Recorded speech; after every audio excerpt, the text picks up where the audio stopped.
আসসালামু আজকে আলাইকুম। আমি বারান্দা থেকে কেমন শাক আছেন তুলবো। আপনারা? আজকে আপনাদের মাঝে শেয়ার করব একান্তই আমার পার্সোনাল একটি ব্লগ।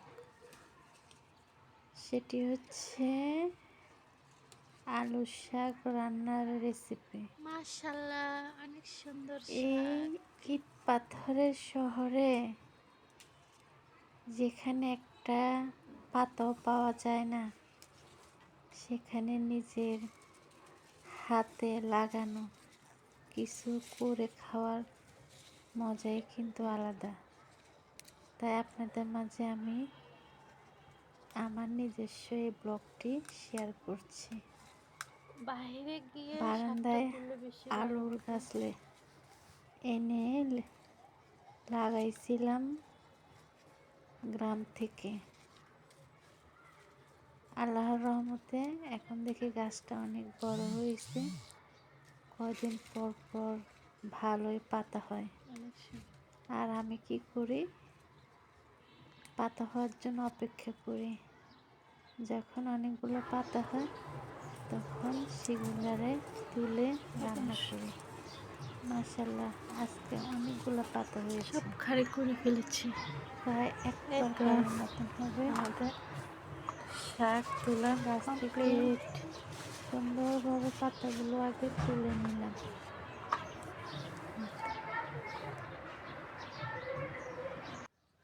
তুলে পরে আরেকটা হচ্ছে, সেটিও ফার্স্ট টাইম আমি কখনোই মাটির চুলার মধ্যে রান্না করিনি।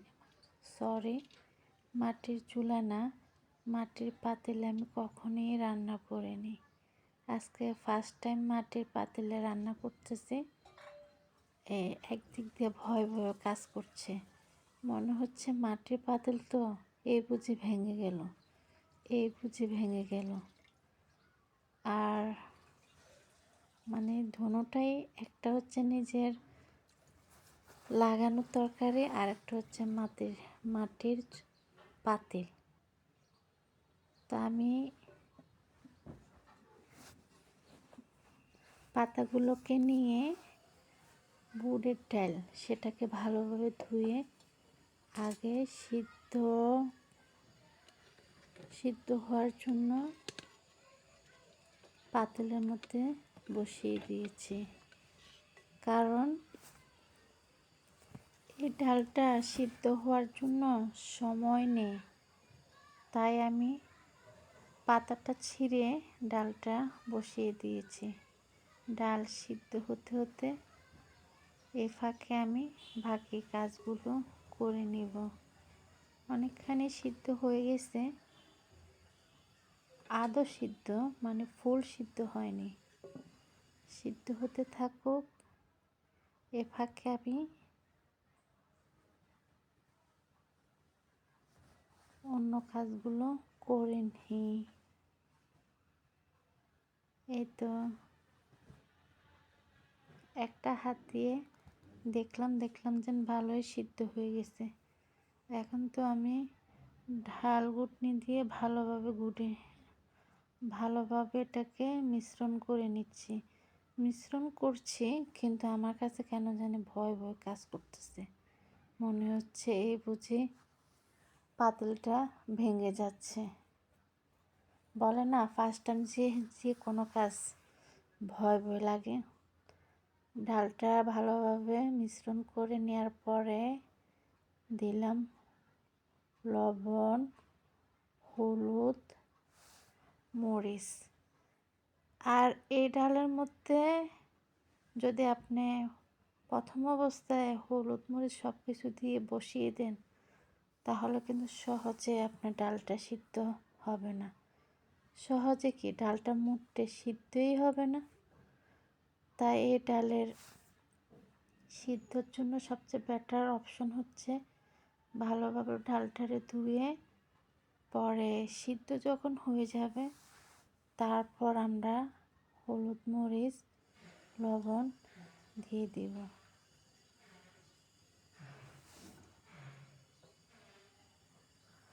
পরে আমি কি করলাম, শাকটা রান্না করার জন্য এক্সট্রা আরেকটি ফ্রাই প্যান বসিয়ে দিলাম।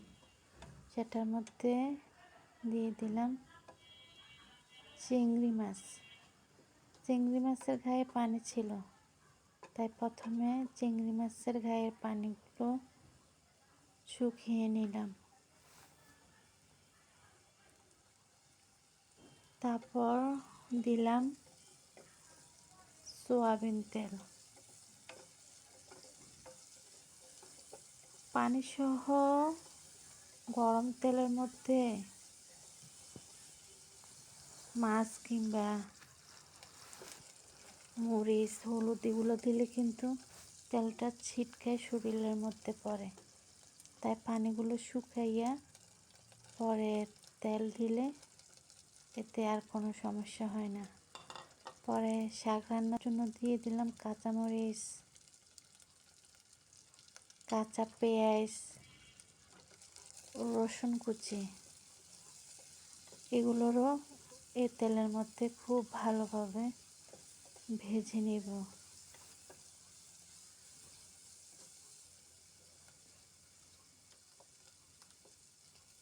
যখন ভালোভাবে পুরো একদম ধরেন ব্রাউন কালার যখন হয়ে যাবে, তখন পর্যন্ত আমরা এই পেঁয়াজ,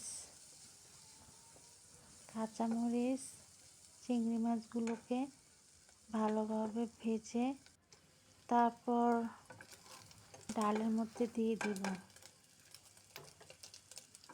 এভাবে রান্না করে খেলে কিন্তু অনেক মজা লাগে।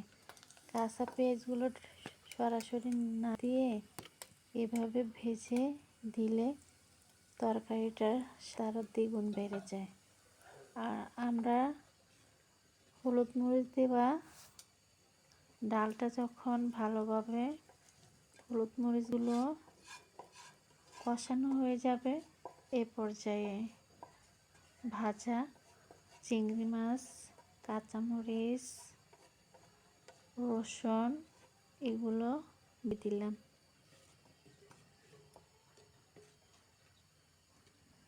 জানি না আপনাদের অঞ্চলে কে কীভাবে খায়, আমাদের অঞ্চলে ভিন্নভাবেও খায়, অন্যরকমও খায়, আবার এভাবেও খায়।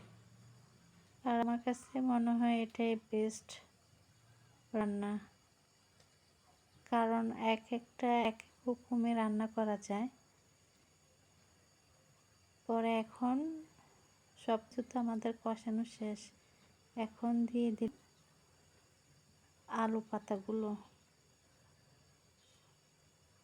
পাতাগুলোকে কিন্তু খুব ভালোভাবে ধুয়ে নিলাম, কারণ আলু পাতাগুলো বারান্দা ছিল তো ময়লা ছিল অনেক, তাই ভালোভাবে আলু পাতাগুলোকে ধুয়ে নিয়েছি।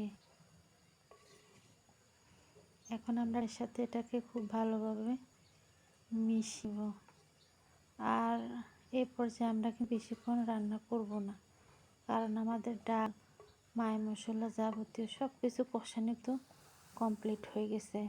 এখন আমরা জাস্ট 5 মিনিটের মতো রান্না করে নিব। এতে আমাদের রান্না শেষ।